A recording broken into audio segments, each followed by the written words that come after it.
Sorry guys, I started my video on my camera, but my battery died on my camera, so I had to finish it on my phone, so part 2 will be done by my phone.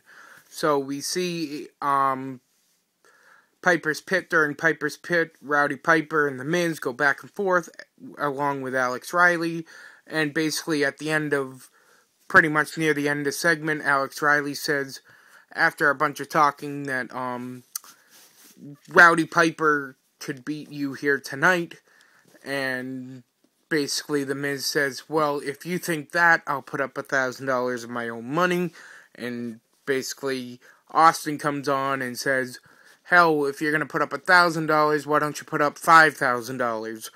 And both of you put up $5,000 and makes the match, so we have both men agree, so we have a Rowdy Piper versus Miz for $10,000, $5,000 each from each competitor. We see a back and forth match. Miz kind of dominated this, and then Alex Riley was also the referee, and we basically see at the end of it, Alex Riley distracts the Miz. Miz attacks him. Alex attacks Riley and punches him. Then Riley gives him a punch back, and in the process, Rowdy Piper rolls him up for the 1, 2, 3. So Rowdy Piper celebrates with Alex Riley. He just won apparently $10,000. Apparently, I don't know if that's real. Probably not. This wrestling. So $10,000 is won by Mr. Rowdy Piper, which was awesome to see. I'm glad they brought him back. It's always great to see him. So we go into the Divas match. It's a 7-on-7, so a 14 Diva tag team match. Kelly, who else was in this? Gail Kim, Natalya, Beth Phoenix,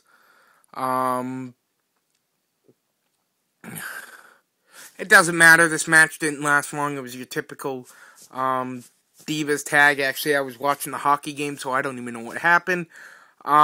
Basically, I believe Kelly probably hit her finisher, and, Kelly's team got the 1, 2, 3, so Kelly's team wins.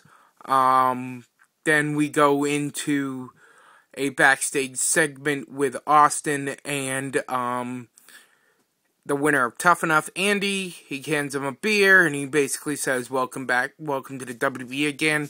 They drink a beer, and then comes CM Punk to interrupt.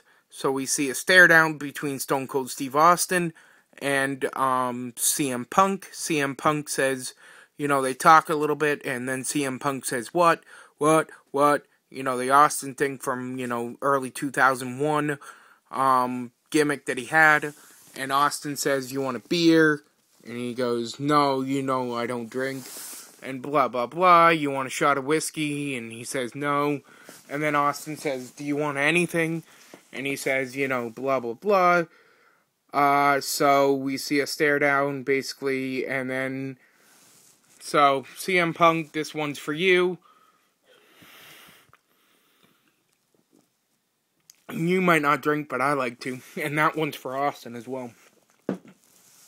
So we see the main event is John Cena versus CM Punk. Back and forth match. Nexus is barred from ringside. Back and forth match. Cena goes for the STFU. And let's see. Oh, R-Truth comes down at the end. Grabs a fan and tells him he'll give him a drink of water for his hat. He rips the hat off of him. Cena gets distracted because he's, trying to hurt one of his fans. And we see CM Punk on the distraction hit the go to sleep and pins John Cena for the 1, 2, 3. Surprising ending. I thought Cena was going to win this one, because that's what they usually do. They usually have Cena win the main event, but they didn't. They had Cena losing going into a pay-per-view, which is really shocking. So CM Punk picks up the win. We see R-Truth come in and says, I'm going to beat you this Sunday. for the WWE title. He grabs the title and he's hanging it over him, and that's what he says. I'm going to beat for the WWE title. And that's the truth, the whole truth, and nothing but the truth. And he walks out with the title, and that's basically how Raw ends. Cena laying in the ring with R-Truth on midway up the ramp holding the WWE title. So WWE All-Stars was a pretty good show. I'll give it a 6.5 out of 10. I think there was way too many promos. I think there could have been more in-ring work. There was a lot of good matches, but they were rushed, I felt. It was, the matches that we did see were very good, but I believe they could have been a little bit longer, and it could have taken away from all the promo. Because, like I said earlier in my video, that, these matches were matches, promos, matches, promo, matches, promo, matches, promo, so on and so on. So, WWE All-Stars. Oh, earlier in the night, Austin came out into the ring and announced next week is going to be another 3-hour Monday Night Raw. Everybody knew this going into it. I thought it was, they were going to do the 3-hour this week and then have a 2-hour next week and then have a 3-hour to end June. That's what I thought, but I guess it's back-to-back Monday Night Raw 3-hour events. Austin announced this 3-hour event is going to be kind of like the old Cyber Sunday and Taboo Tuesday. The fans are going to get the vote on the matches, stipulations, so on and so on. What's going to happen? We're going to be able to vote on WWE.com. I don't know when this is going to start. If I find out, I'll give you more along news on that. So this was my WWE All-Star Monday Night Raw review. Again, I give it a 6.5 out of 10.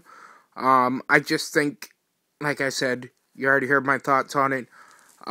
Just want to give a shout out to my buddies Brian Crazy and JC Styles over at F and True Wrestling. You can subscribe to them, subscribe to me.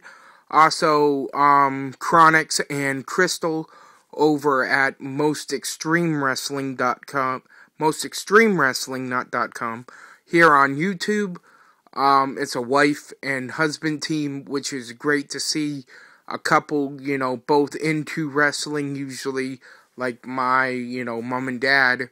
My dad loves wrestling, so don't I, but my mom can't stand it.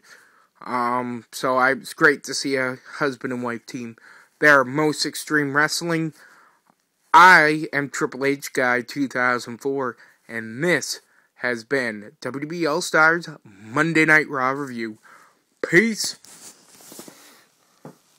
This beer's for everybody out there. Killian's, baby. Oh, yeah.